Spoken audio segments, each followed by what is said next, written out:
no lie, has its ups and downs. Turn your pretty face to an ugly frown. Seems that when I fix one thing.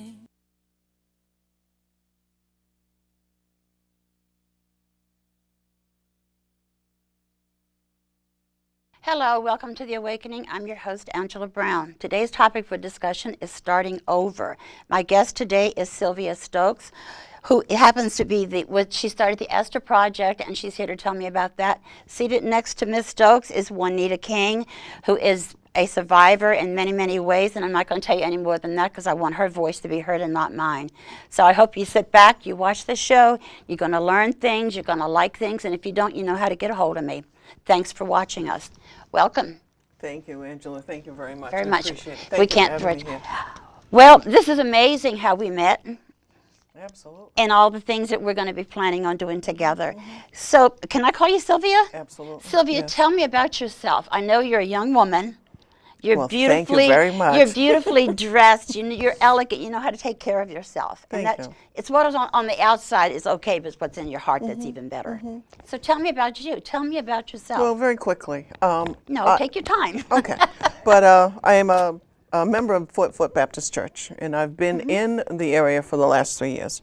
Prior to that, I lived in Massachusetts. Oh, I love Massachusetts. And I truly believe that I was here because I was called by God to come down here. Exactly. And I began this process of developing the Esther Project based on these empowerment workshops that I was doing. What is the Esther Project? The Esther Project actually is a program where women from various churches, women of faith, are actually matched with women that are returning from prison so that they become the mentees. They're mentors and mentees. Okay. So that my belief is that women of faith have an awful lot to offer women.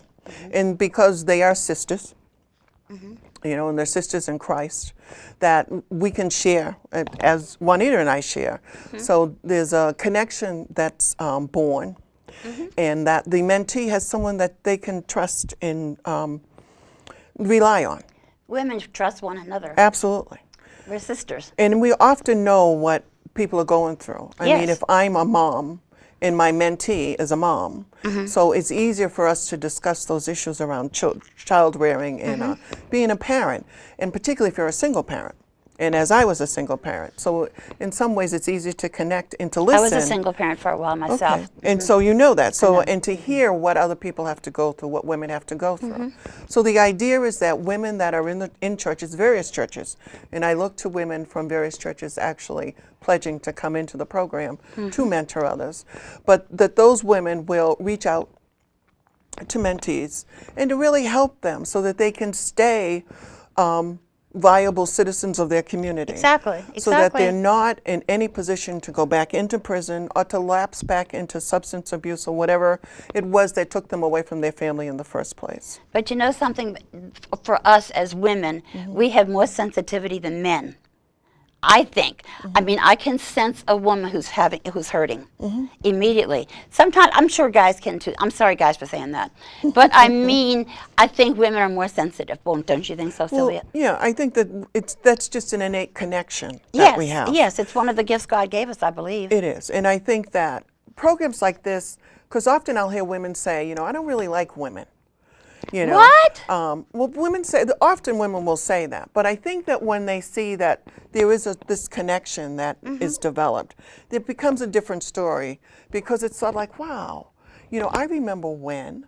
I remember that, you know, because it doesn't mean that you have to be incarcerated or have had been an abuser in order to relate to somebody. Right. Because there are tons of ways that you can relate to another person, particularly to a female, if you are a female. Right. Just by virtue that you are a female, you know.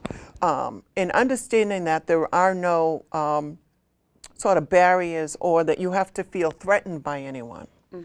And that's a big thing for me, is that I want the mentees and I'll call them sort of my partners. I want the partners to feel that they never have to feel like they're being judged. Right. Or that so they can put anything out to you that they want to, and you're not going to judge them. Absolutely. That's the safest thing, because you don't want, I have friends, not all my friends do this, but if you tell them one thing, before you know it, it's like having an airmail letter sent out. Everybody knows it. Right. And people so need to know. So you pick and choose. Absolutely. You do. Yes. And like Juanita, and I know that you'll be talking to her shortly, Juanita needs to know that she can tell me anything. And that if she says to me, I would rather you didn't share that, or she knows I'm not going to share don't tell anybody is my favorite word. She knows that that's not going to go anywhere. I would never violate her trust, because, and I believe that trust was a bond between the three of us, me, Juanita, and God. So it's not for me to do that, and I won't do that. And I would expect the same thing from her. Okay, Miss Juanita King, I'd like to talk to you. Tell me a little bit about Juanita. Well, Can I call you Juanita? Is that okay? Yes, okay. You can. You can call me Juanita. After my incarceration and I came out, How many times were you incarcerated, Juanita? About 3 times. 3 times okay. Do you want to share why or for what, or that's up to you? Well, the first 2 times was prostitution and drug related. Prostitution, okay. Yes, and drug related. This time was also drug related. But, I was just so stuck into that hellhole where I just really, I didn't know how to come out. I didn't know what to do. You didn't respect yourself. I didn't respect myself. I didn't know how to respect myself. Exactly. Because I just kept on doing the things that I knew. I didn't know how to come out. Right. But since I've been out, in 2010, Good last girl. year, I just know how to do and what to do. Just starting all over. It's like a baby. You got to sit up, crawl, and then you start to walk. Yes, it's the And clear now you're going to run. Yes, I'm running. You're going to run, girl. You're going to run. Right, right. You have children. We talked before the show. Right. How many children do you I have? have 5 children. 5 children. Yes. Okay. Who's looking after them when you're incarcerated? Well, my sisters. Your sisters. Isn't it good to have sisters? Right, right. Because my sister's here with me today, and it's right. good to have that. It really is. Yes, it is. How much time did you serve for each charge? Well, the first 2 times, they were 30 days. Okay. The last time recently, in 2009, was 13 months. 13 months. Okay. They were different prisons. One was in D.C. jail. Okay. And the other one, Alderson, West Virginia. Okay. Is West Virginia a nicer place than in D.C.?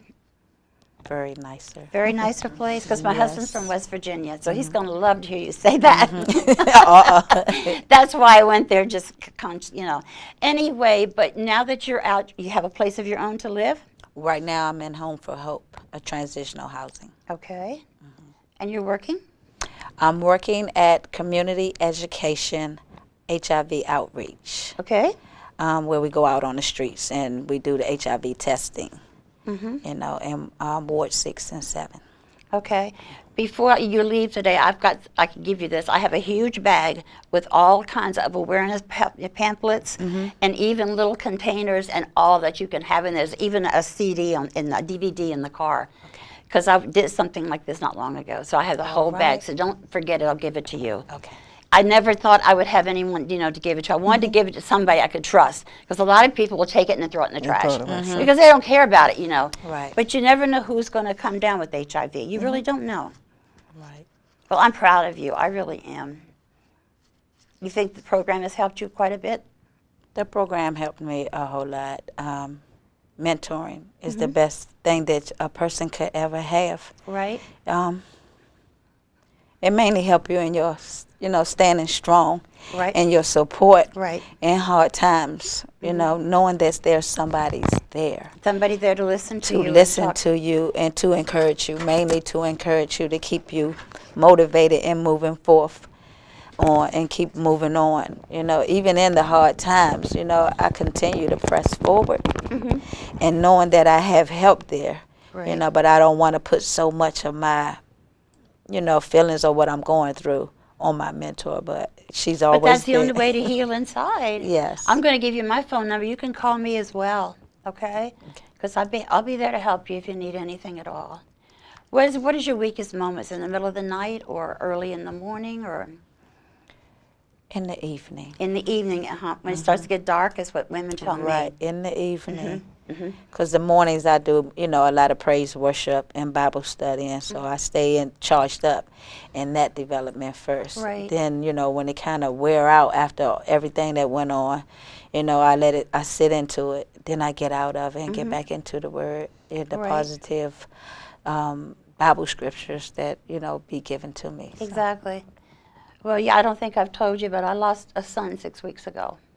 God bless you. Yeah. And do you know, I think about him every single minute, and I have times when I cry, but I manage to just tell myself he's in a better place. Sure. This is my second child that's been killed. In the name of Jesus. My young son was murdered, as I told you, and then my son Michael. I'm sorry And he to and hear I that. were just like this. I mean, he could tell me anything. So he's my heart. So today, I know what you're going through.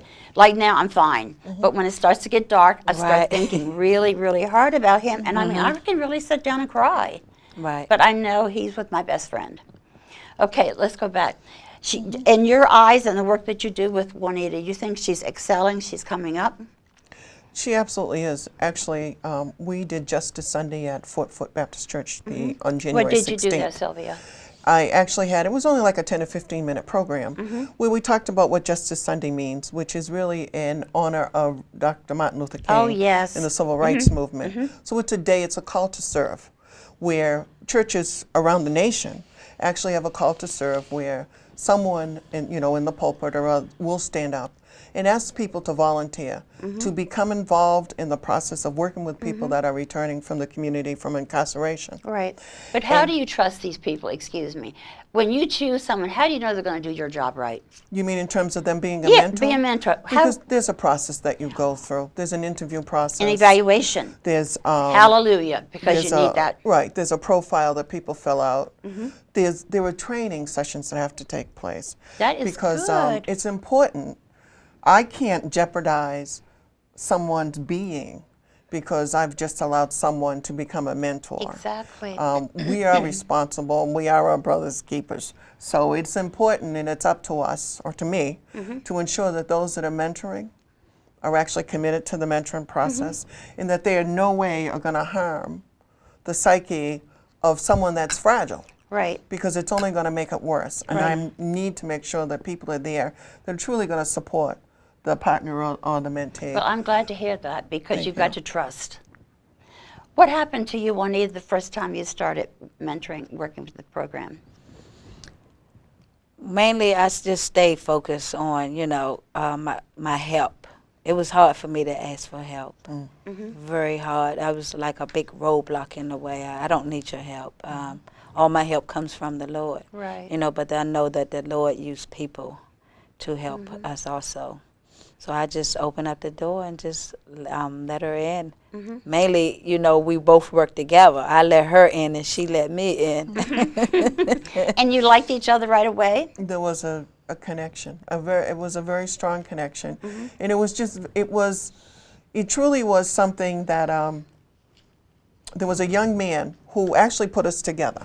Really? And he's actually my daughter's fiance. And he basically said, I don't know if she's supposed to be a mentor or if you're supposed to mentor her, but I just know the two of you should be together. And it just connected. So we've been together, it's a year now. And initially, and it's true what Juanita was saying, when she first began, it was very difficult for her to accept and trust people. But we were meeting every week, and that's what I tell the mentors.